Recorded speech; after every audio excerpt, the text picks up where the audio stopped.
नमस्कार, मैं विकास कुमार अपने यूट्यूब चैनल टेस्ट गुरु पे आप सभी बच्चों का स्वागत करता हूं।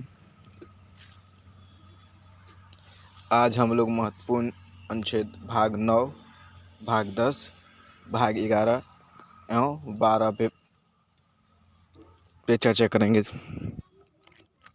इसके पहले हम आप सभी बच्चों को भाग 9 तक ले भाग 8 तक ले पढ़ा दिया था।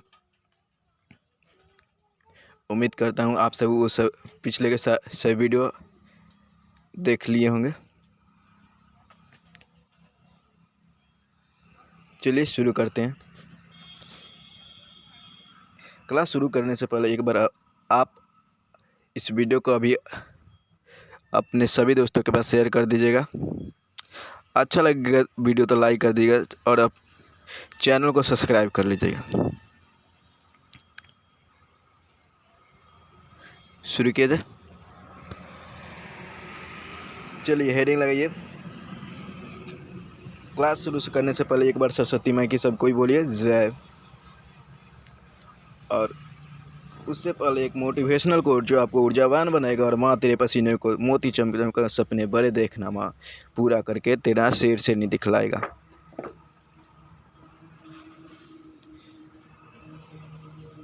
क्या कहते हैं, बहुत अच्छे क्वेश्चन है। हैनी डेविड ने लिखा है, हैनी डेविड शोरो ने लिखा है, सफलता प्राय उनके ही कदम चूमती है। क्या कहता है, सफलता प्राय उनके ही कदम चूमती है जिनके पास सफलता को निहारने का वक्त नहीं होता। क्या कहता है, सफलता जो है, जो सक्सेस है, वो प्राय उन्हीं के कदम चूमती है जिनके पास सफलता को निहारने का वक्त नहीं होता है।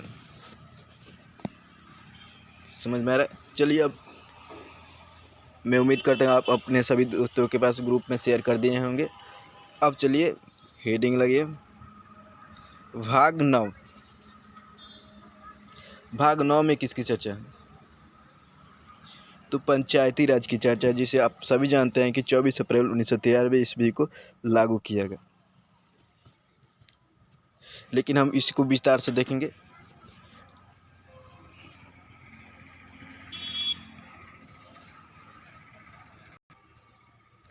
इसमें अनुच्छेद नंबर 247 ए से लेकर ओ तक ले शामिल है, यानी कि टोटल 15 अनुच्छेद शामिल है। छोटे छोटे अनुच्छेद हैं। किसकी चर्चा करता है? पंचायती राज की चर्चा करता है। 1957 में पंडित जवाहरलाल नेहरू थे प्रधानमंत्री और सर्वपल्ली राधाकृष्णन कहते उपराष्ट्रपति और राजेंद्र प्रसाद प्रधानमंत्री थे। उस वक्त 1957 में बलवंत राय मेहता समिति का गठन किया गया। यह जो बलवंत राय मेहता समिति थी, वो कैसी समिति थी? त्रिस्तरीय समिति थी। मैंने यहाँ पर लिखा है कि 1957 में बलवंत राय मेहता समिति का गठन कब किया गया? यही डायरेक्ट आपसे क्वेश्चन पूछेगा कि बलवंत राय समिति का संबंध किससे है? तो पंचायती राज से है। इसका गठन कब किया गया? तो 1957 में किया गया। यह समिति अपनी रिपोर्ट कब जारी करता है? 1959 में। बलवंत राय मेहता समिति अपनी रिपोर्ट कब जारी करते हैं? 1959 में दिया। और यह कैसी समिति थी? त्रिस्तरीय पंचायती राज लागू करने की बात कही। बलवंत राय मेहता समिति ने कैसी पंचायती राज लागू करने की बात की थी? त्रिस्तरीय समिति की। याद रखिएगा, बहुत महत्वपूर्ण है कि त्रिस्तरीय पंचायत समिति की बात की थी बलवंत राय मेहता समिति। समझ में आ रहा है तो वीडियो को लाइक कीजिएगा। चलिए आगे बढ़ते हैं। कौन कौन त्रिस्तरीय पंचायत की बात की थी? पंचायत एक समिति और परिषद, ये 3 सदस्य। पंचायत क्या होगा? गांव में होगा। समिति ब्लॉक स्तर पर होगा और परिषद जिला स्तर पे। ये 3 स्तर थे बलवंत राय मेहता समिति के। इसके बाद आता है अशोक मेहता समिति। उससे पहले महत्वपूर्ण बातें देख लेते हैं। 2 अक्टूबर 1959 को, ये अक्टूबर है, दो अलग है। 2 अक्टूबर 1959 को सबसे पहले पंचायती राज व्यवस्था किसने लगी? तो राजस्थान के नागौर जिला में लागू हुई थी। ये भी बहुत महत्वपूर्ण है कि सबसे पहले पंचायती राज व्यवस्था किस राज्य में लागू हुई थी। तो डायरेक्ट ये भी आ सकता है किस राज्य में लागू हुई थी, तो पंचायती राज राजस्थान में लागू हुई थी। और आपसे डेट पूछेगा तो कब? गांधी जी के जन्मदिन पर 2 अक्टूबर 1959 को।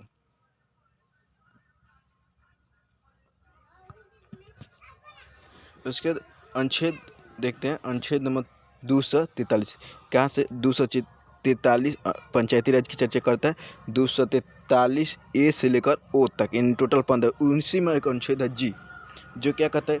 ग्राम पंचायत की शक्ति क्या है, कि उनकी शक्तियों की चर्चा कौन करता है? 243 जी। अब देखते हैं, मैंने बात की था शुरू में ही, आपसे बताया था कि पंचायती राज व्यवस्था करने के लिए 2 समिति बैठी थी।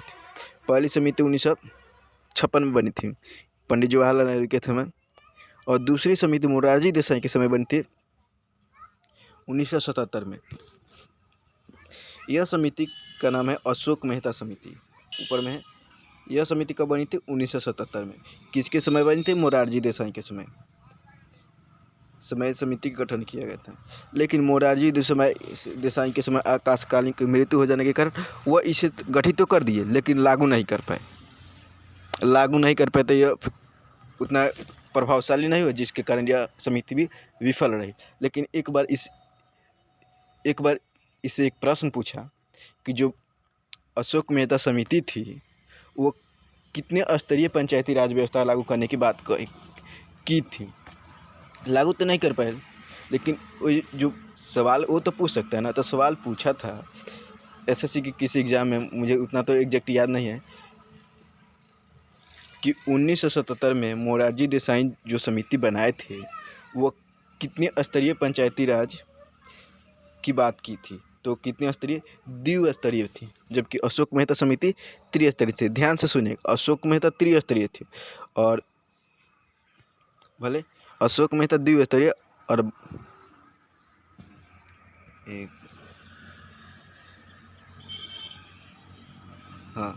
अशोक मेहता अब बलवंत राय मेहता त्रिस्तरीय समिति थी, समझ गए?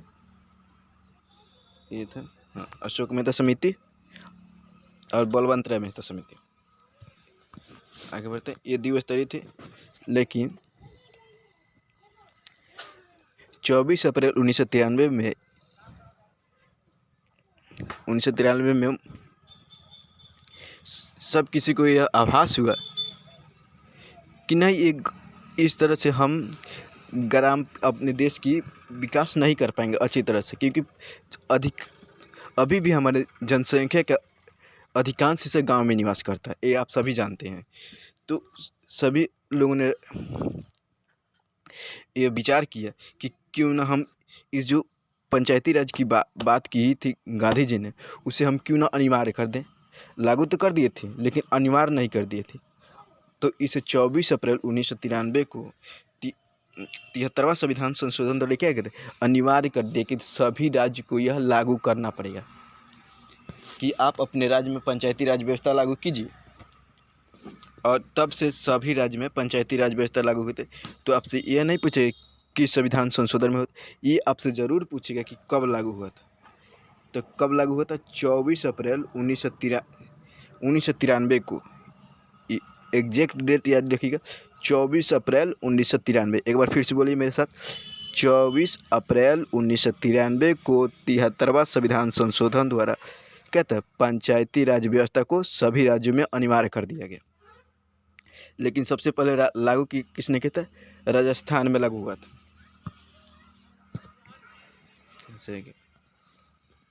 चलिए आगे लिखते हैं, अनिवार्य कर दिएगा। पंचायत चुनाव आरक्षण की चर्चा। पंचायत चुनाव में यहाँ पे आरक्षण की बात की कि महिलाएं जो टोटल सीट का 1/3 पर महिला रहेगी। लेकिन बिहार इसमें सब में भी अपवाद है, तो इसमें भी अपवाद रहेगा। बिहार में महिलाओं के लिए 50-50 कर दिया, आधा पे पुरुष लड़ेंगे, आधा सीट पर महिला लड़ेगी। बिहार में केवल, लेकिन अदर स्टेट में कितने के? 1/3। उसके महत्वपूर्ण शब्द देखते हैं, जैसे पंचायत में कार्यपालिका का प्रधान कौन होता है? तो मुखिया होता है। न्यायपालिका का प्रधान कौन होता है? तो सरपंच होता है। लेकिन ये सब कोई काम का नहीं है, सब भ्रष्ट है। फिर भी हमको पढ़ना है तो पढ़ लेते हैं कि कार्यपालिका का प्रधान कोई भी काम होता है तो देखते हैं आप सब कोई मुखिया के पास दौड़ जाता है। जैसे राशन कार्ड बनवाना हो, कोई मनरेगा भवन बनवाना हो, तो सब ये मुखिया के टेंडर में ही आता है। लेकिन हाँ, ये मुखिया जो आसान होने के लिए कि वार्ड को सौंप देता है कि आप अपने वार्ड में एक लोगों को कॉल बांटिए, ये सब कीजिए। और हाँ, जब भी कभी पंचायत में झगड़ा होता है वो सब सुलझाने का काम होता है किसका? सरपंच का। तो न्यायपालिका का प्रधान कौन होता है? सरपंच होता है। हाँ, आप देखते हो कि हर गांव में एक चौकीदार होता है जो घूमता रहता है, क्या हुआ वो। तो पुलिस का प्रधान कौन होता है? चौकीदार होता है। और ग्राम सेवक, जब भी आप कहीं कभी ज़मीन लिखवाने जाते होंगे तो देखते होंगे आप एक BDO ब्लॉक में बैठता है, तो वह किसका है? वो ग्राम सेवक का क्या है? सचिव होता है। और राजस्व भी होता है। अब देखते हैं अनुच्छेद नंबर 343 आई। हमने शुरू में ही बात की थी, इसमें जो पंचायती राज है उसमें अनुच्छेद कहाँ से कहाँ तक शामिल है? ए से लेकर ओ तक टोटल 15 अनुच्छेद शामिल है। उसी में एक अनुच्छेद है 300। हम केवल महत्वपूर्ण अनुच्छेद ही शामिल किए हैं, बाकी सभी को शामिल नहीं किए, क्योंकि इतना ही ना हम लोग को पढ़ना है कि क्या कहा जाए। तो इसलिए मैंने केवल महत्वपूर्ण अनुच्छेद को लिया जो आपसे अक्सर परीक्षा में पूछता है। याद करने का तरीका भी 343 आई से इनकम, आई से इनकम टैक्स। तो यह राज्य वित्त आयोग की चर्चा करता है। अनुच्छेद नंबर 343 आई किसकी चर्चा करता है? राज्य वित्त आयोग की चर्चा करता है। और 243 की किसकी चर्चा करता है? राज्य निर्वाचन आयोग की चर्चा। आई से राज्य वित्त आयोग की चर्चा करता है और के से निर्वाचन आयोग की चर्चा करता है। आगे बढ़े। ट्रिक क्या है? हमने 3 समिति देखी थी, कब लागू हुआ, तो ये सब देखे थे। तो इसमें 3 ही चीज़ पूछा है जो एक ही बार में आप सबको याद हो जाएगा। ट्रिक क्या है? बी से बलवंत राय मेहता समिति, ए से अशोक मेहता समिति। और कब लागू हुआ था? 24 अप्रैल 1993 को 73वां संविधान संशोधन हुआ। तो ये संशोधन दिखाता है, संशोधन दिखाता है। ये अशोक मेहता समिति, यह बलवंत राय मेहता समिति। बलवंत राय मेहता समिति, अशोक मेहता समिति और 24 अप्रैल 1993 73वां संविधान संशोधन। आपको डेट याद रखना है, 24 अप्रैल 1993। चलिए आगे बढ़ते हैं।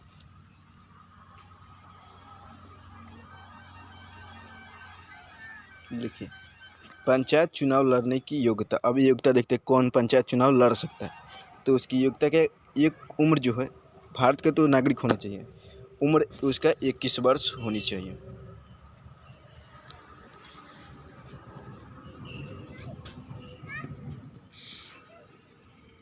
मुखिया को हटाने का तरीका देखते हैं।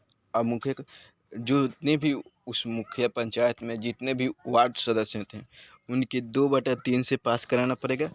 और उस पास कराना पड़ेगा, उसके बाद उसको BDO का साइन होगा। और उससे पहले 15 दिन पहले क्या होता है? उस मुखिया को सूचना देंगे हम आपको हटाने वाले हैं, आप अपना तैयारी कर लीजिए हटने के लिए। समझ गए? चलिए आगे बढ़ते हैं। ये भी महत्वपूर्ण पॉइंट है कि पंचायत में विषयों की संख्या कितनी है? टोटल 29 विषय है। पंचायत में टोटल कितने विषय है? 29 विषय शामिल है पंचायत राज में। कैसा लग रहा है वीडियो? और वीडियो अच्छा लग रहा है, लाभदायक लगेगा तो लाइक कर देगा। मैं एकदम शॉर्ट ही पढ़ाऊँगा, लेकिन एकदम जो परीक्षा में पूछेगा आएगा वहीं पढ़ाऊँगा, इधर उधर की बातें नहीं करूँगा। ये हुआ आप लोग का पंचायती राज व्यवस्था ख़त्म। अब इसमें भी एक शहरी पंचायत आएगा, अब उसकी चर्चा करते हैं। शुरू किया जाए। चलिए हेडिंग लगा लो, शहरी पंचायत भाग 9A। किसकी चर्चा करते हैं? इसमें नगर पंचायत की चर्चा करते हैं। यानी कि अब रूरल तो हो गया, यानी कि ग्रामीण हो गया। अब हम अर्बन यानी कि शहरी पंचायत देखेंगे तो शहरी पंचायत में दो भी होते हैं, एक तो नगर पालिका होता है, एक नगर परिषद होता है। तो नगर पंचायत की चर्चा कौन करता है? भाग 9 इसमें भी 3 छोटे छोटे क्षेत्र होते हैं। जैसे अगर छोटा शहर है तो उसको छोटा शहर है तो उसको उसमें किसके चुनाव होता है? इसे अगर छोटा शहर है, ऐसा जरूरी नहीं कि जो शहर है उसमें केवल बड़े बड़े शहर हों, छोटा भी तो शहर है तो कोई मीडियम होता है, तो उसी के आधार पर इसे 3 भागों में बांटा गया है। तो इसमें कहते हैं इसमें नगर पंचायत के चुनाव होता है। जो छोटा शहर होता है उसमें नगर पंचायत के चुनाव होता है, जो मध्यम होता है उसमें नगर निगम के चुनाव होता है, जो बड़ा होता है उसमें नगर परिषद के चुनाव होता है। समझ? तो इसमें किसकी चुनाव? नगर पंचायत के चुनाव होता है। जो चुनाव जीतता है उसे चेयरमैन कहते हैं। जो चुनाव जीतता है उसे क्या कहते हैं? चेयरमैन। चुनाव होता है नगर पंचायत का, जो चुनाव जीतेगा उसे कहते हैं चेयरमैन कहते हैं। उसे क्या कहते हैं? जो सदस्य चुनाव को जीता है उसे चेयरमैन कहते हैं। उसका देखते हैं मध्य शहर इसमें नगर परिषद का चुनाव होता है, उसमें नगर पंचायत का चुनाव होता है, इसमें नगर परिषद का चुनाव होता है और इसके सदस्य को अध्यक्ष कहा जाता है। सदस्य का अध्यक्ष होता है। मध्य जो शहर होता है उसमें किसकी चुनाव होता है? नगर परिषद का चुनाव होता है और इसके सदस्य को क्या कहते हैं? अध्यक्ष कहते हैं। अब आ गया 12 शहर इसमें नगर निगम का चुनाव होता है। नगर पंचायत, नगर परिषद और मध्य शहर क्या होता है? इसमें नगर परिषद का चुनाव होता है तथा इसके सदस्य को अध्यक्ष कहते हैं। नगर परिषद के सदस्य को अध्यक्ष कहते हैं। 12 शहर इसमें कहता है इसमें नगर निगम का चुनाव होता है। 12 शहर में किसका चुनाव होता है? नगर निगम का चुनाव होता है तथा इसके सदस्यों को क्या कहते हैं? महापौर कहते हैं। नगर निगम में जो चुनाव जीतता है उसके सदस्य को क्या कहते हैं? महापौर कहते हैं। सत्ता को छोटे छोटे जैसे केंद्र सरकार में तो राष्ट्रपति, उपराष्ट्रपति, बहुत सारे उसमें ब्रांच है। उसी तरह नगर पंचायत में भी बहुत सारे उसके ब्रांच है, ताकि उसको एक सरकार किसी की भी एक अगर सारी शक्तियाँ किसी एक व्यक्ति को दी जाए तो वो उसके जो भी मन में आएगा वहीं करे, इसलिए उसी को विकेंद्रीकृत कर दी। माने सत्ता को अलग अलग लोगों के हाथों में दे रहे, कुछ इनके हाथों में, कुछ दूसरे व्यक्ति के हाथ में दे रहे। सबसे पुराना नगर निगम कौन सा है? मद्रास नगर निगम। इसमें अनुच्छेद 243 उस वहाँ पे ओ उस पर ख़त्म हुआ। यहाँ पे पी से लेकर ZG तक अनुच्छेद शामिल है। शहरी पंचायत में कितना? 14 विषय हैं। वहाँ पे 29 विषय थे, यहाँ पे 14 विषय हैं। ये भी ख़त्म हो गया। अब देखते हैं शहरी भी पंचायत में क्या था? सहकारी समितियों की चर्चा। सहकारी समिति की चर्चा है भाग 9B में।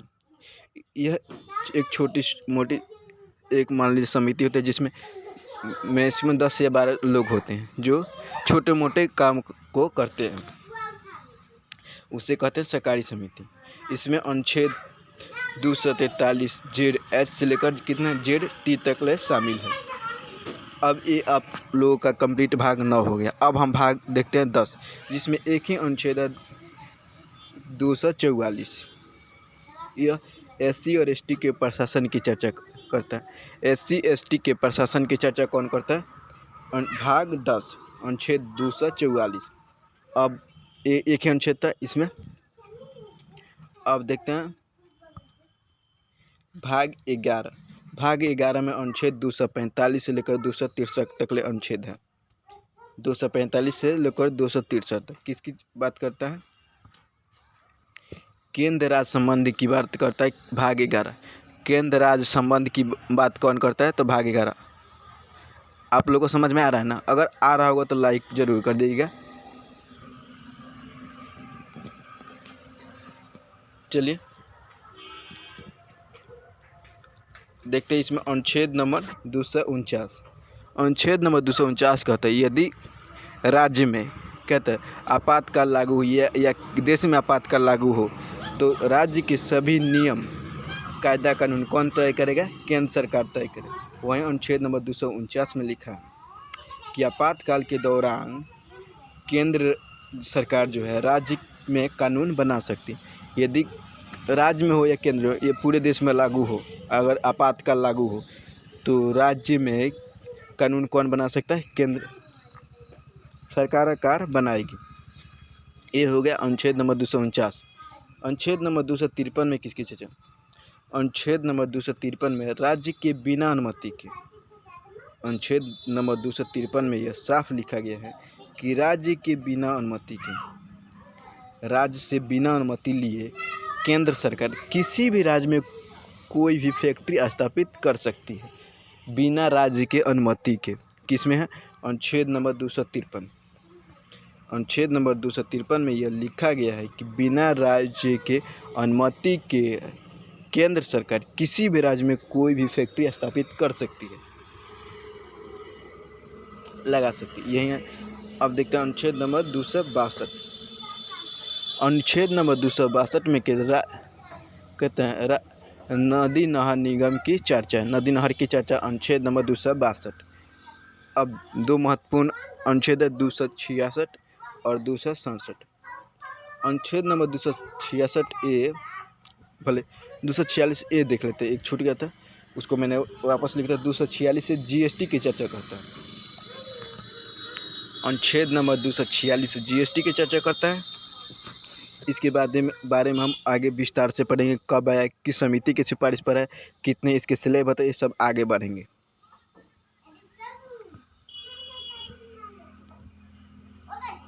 (246A) GST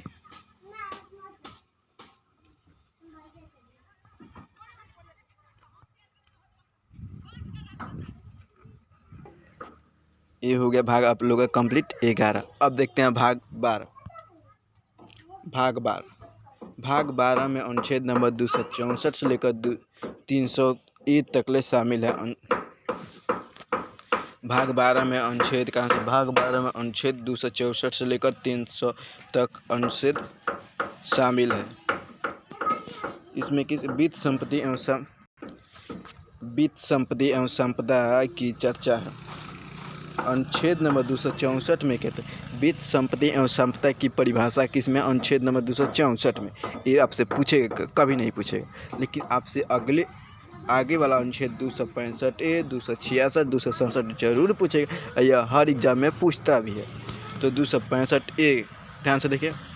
265A कहता है कि अगर सरकार को कोई नया टैक्स अगर इम्प्लीमेंट करना है यानी लागू करना है तो उसे पहले संसद से क्या था? पास कराना पड़ेगा, यानी कि लोकसभा उसके बाद राज्यसभा से पास करे, उसके बाद उस पर राष्ट्रपति की साइन कीजिए, तब वो लागू होगा। किसमें? अनुच्छेद नंबर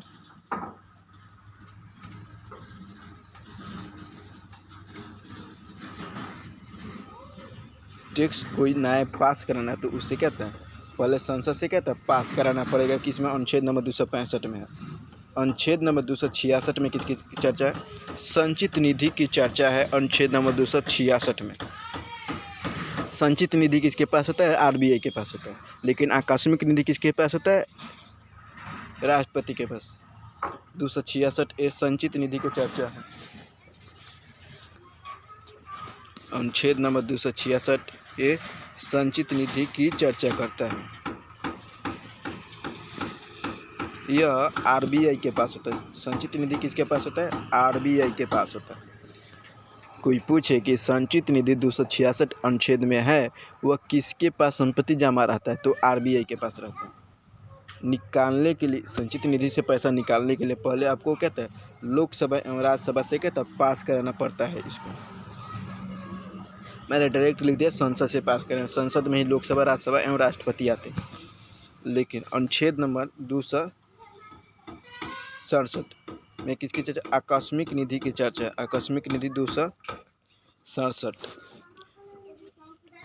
की चर्चा है। यह राष्ट्रपति के पास होता है और इसमें 500 करोड़ संपत्ति को रखा जाता है। 500 करोड़ संपत्ति को रखा जाता है 1967 में। अनुच्छेद नंबर 275 में किसकी चर्चा? विशेष राज्य की चर्चा है 275 में। अनुच्छेद नंबर 275 में किसकी विशेष राज्य की चर्चा है। अब हम देखते हैं विशेष राज्य किसे कहते हैं। देखिए, मान लीजिए यह अपना बिहार हो गया।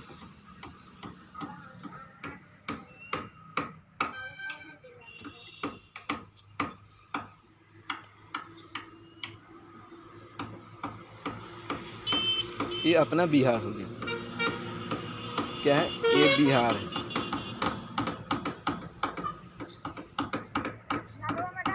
ये हम लोग का बिहार है। यह टैक्स वसूलता है। देखिए, ये हम लोग का बिहार हो गया। इसे अभी बिहार राज्य का दर्जा नहीं, लेकिन नीतीश कुमार बार बार इसे विशेष राज्य के दर्जा का मांग इसलिए करें कि अगर विशेष राज्य को दर्जा मिल जाएगा तो जितना भी बिहार सरकार टैक्स वसूल कर केंद्र सरकार को देगा उसका 90% इसे हेल्प के रूप में मिल जाएगा। तो यह बिहार राज्य यानी अपने राज्य के लिए बहुत फ़ायदेमंद होगा। वहीं कहता है केंद्र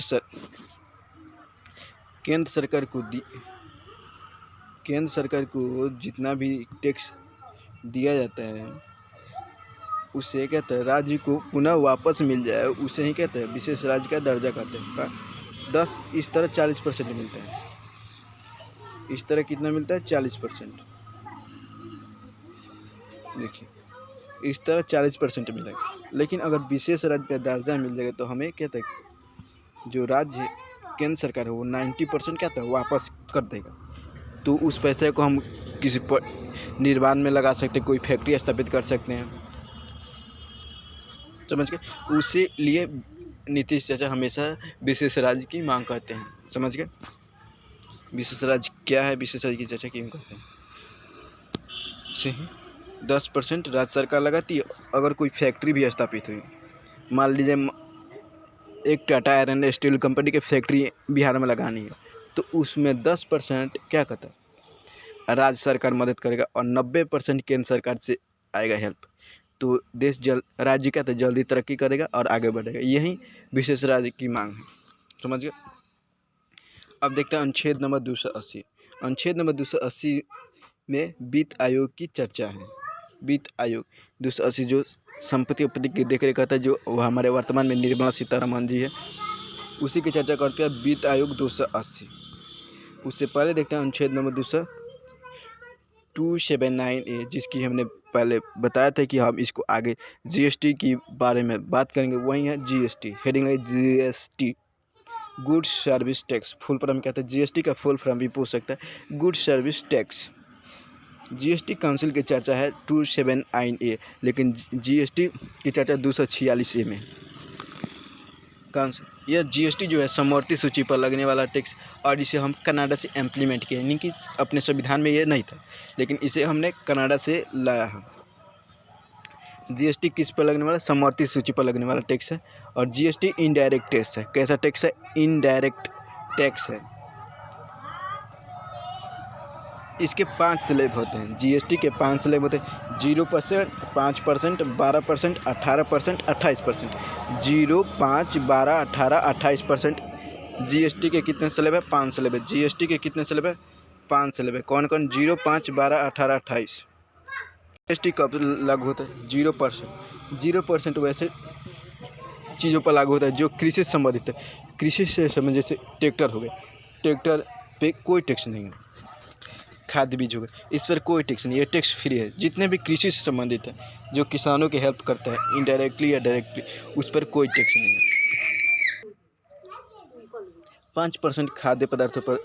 शिक्षा पर कितना परसेंट की टैक्स है? 18। शिक्षा पर कितने परसेंट की टैक्स है? 18% टैक्स है शिक्षा पर। और लग्जरियस चीज़ों पर जो आरामदेह बनता है, जैसे एसी, फ्रिज, कूलर, ये सब, रेफ्रिजरेटर, ये सब लग्जरियस चीज़ है। सोफ़ा सेट, इस पर 28% टैक्स है। शिक्षा पर 18% टैक्स है। खाद्य पदार्थों पर 5% टैक्स है। जीएसटी कब लागू होता है? 1 जुलाई 2017 से लागू हुआ था। किस समिति की सिफारिश पर? तो विजय केलकर समिति की सिफारिश पर। विजय केलकर समिति की सिफारिश पर जीएसटी को कहते हैं संविधान में इम्प्लीमेंट किया गया, यानी कि लागू किया गया। 101वां संविधान संशोधन द्वारा लागू किया गया था। कब? 2017। इसके हेड कौन होता है? वित्त मंत्री निर्मला सीतारमण जी। जो भी वित्त मंत्री होगा या जीएसटी के क्या हेड होते हैं।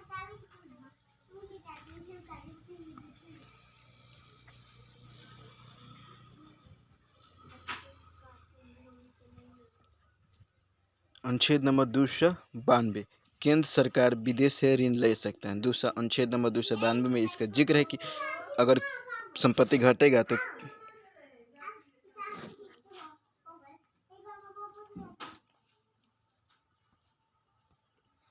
केंद्र सरकार जो है वो विदेश दूसरे यानी कि देश से ऋण ले सकता है। और यह जो ऋण लेगा वो किसे सूची में जुड़ेगा? संचित निधि में जुड़ेगा। ये से बाद में देना है तो किसने? संचित निधि में उस सभी ऋण जितने भी हमारे राज्य जो प्रधानमंत्री है केंद्र सरकार है वो ऋण ले तो उसे सब जितने भी दूसरे देश से ऋण लेगा वो सब किस में जुड़ेगा? संचित निधि में जोड़ा जाएगा। ये हमारा अनुच्छेद में लिखा हुआ है। दूसरा अनुच्छेद नंबर 292 292। अनुच्छेद नंबर 293 में किसके? अनुच्छेद नंबर 293 में राज्य सरकार भी, अनुच्छेद नंबर 293 में कहा है कि राज्य सरकार भी कहता है ऋण ले सकती है, ले सकते केंद्र सरकार की अनुमति से। लेकिन यह ऋण लेने से पहले क्या था? केंद्र सरकार की क्या था? अनुमति लेने कि हम के ये काम है, हम इस देश से इतना संपत्ति रुपया ऋण लेना चाहते, आपकी क्या राय है? तो केंद्र सरकार यदि हाँ कहेगा तो ले लेगा, नहीं कहेगा तो नहीं ले सकता। यह भी जो ऋण लेगा उसे क्या संचित निधि से दिया जाएगा, जब भी चुकाया जाएगा संचित निधि से। सब किस में जुड़ेगा? संचित निधि में। इसलिए केंद्र सरकार की अनुमति लेना अति आवश्यक है, क्योंकि अंततः कि देना ही केंद्र सरकार को होता है। इसलिए उसको जानकारी की हाँ, जैसे मान लीजिए आप ही गए, आप अपने पिता से बताए किसी से ऋण ले लिए, अब आप नहीं चुकाना है तो वो तो आपको आकर आपसे आपके पिता से मांगेंगे, पिताजी से मांगेंगे कि नहीं कि आपका लड़का इतना रुपया लिया है, हमको वो रुपया चाहिए। तो पिताजी कहेंगे हमको तो पता नहीं, आप उसी से ले लीजिए, हम नहीं जानते। तो इसीलिए कहा जाता है कि राज्य अगर दूसरे देश से ऋण लेना चाहती है तो उससे पहले केंद्र सरकार की अनुमति लेनी पड़ेगी। समझ गए? अनुच्छेद नंबर 297 में किसकी चर्चा? अनुच्छेद नंबर 297 का है यदि आपकी कोई संपत्ति है, कोई खेत है, उसके नीचे से ज़मीन खोदा गया, चाहे अगर कोई बहुमूल्य चीज़ है, मान लीजिए आपके घर से पेट्रोलियम का खान निकल गया या कोयला का खान निकल गया, तो उस पर आपका अधिकार नहीं होगा, उस पर राज्य सरकार का अधिकार होगा। समझ गए? हाँ, आपको कुछ पैसा वैसा दे सकती है सरकार, लेकिन उस पर आपका अधिकार नहीं है। लेकिन हाँ, यदि आपके खेत से क्या था ज़मीन से बहुमूल्य संपत्ति निकले तो उस पर राज्य सरकार का अधिकार होगा। लेकिन यदि जहरीली सामान निकले तो उस पर क्या था? केंद्र सरकार का अधिकार नहीं, उस पर वो आपके है, आपको पुलिस गिरफ्तार कर सकती है। जैसे आपके अगर किसी के घर से मान लीजिए कि परमाणु बम निकल गया, तो जैसे ही पुलिस को खबर लगी भनक, क्या कर आपके घर पर रेड मारेगा, पकड़ कर ले जाएगा, जेल में डाल देगा। लेकिन यदि आपके घर से बहुमूल्य संपत्ति निकले तो राज्य सरकार के नहीं, ये बबुआ आपका नहीं है, इसे मेरा अधिकार है, मैं इसके पहले आपको कुछ भले दे सकता हूँ लेकिन इस पे आपका कोई अधिकार नहीं। समझ गए?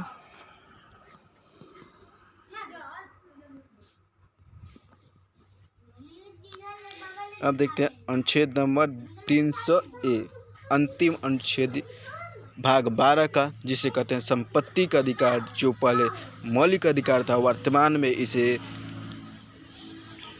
वैधानिक अधिकार बना देगा और यह भाग 12A में शामिल हुआ, जिसे कहते हैं संपत्ति का अधिकार। 44वां संविधान संशोधन द्वारा इसे जोड़ा गया। मोरारजी देसाई के समय हुआ था, 1978 में हुआ था।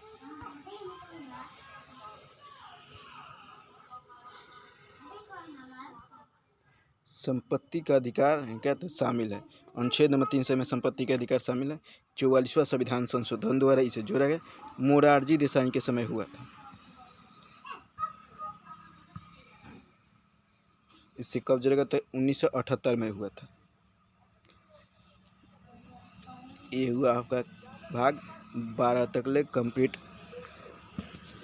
आपका भाग आज 12 कंप्लीट होगा पूरा।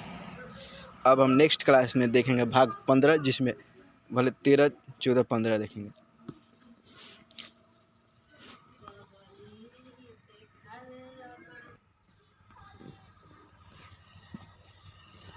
अगर वीडियो अच्छा लगेगा तो लाइक कर दीजिएगा, अपने दोस्तों के पास शेयर कर दीजिएगा, चैनल को सब्सक्राइब करना मत भूलिएगा। Thank you, tata, bye bye, take care. पढ़ते रहिए और इसी तरह वीडियो को देखते रहिए, बने रहिए हमारे साथ इसी तरह के वीडियो के देखने के लिए। तब तक के लिए थैंक यू, धन्यवाद।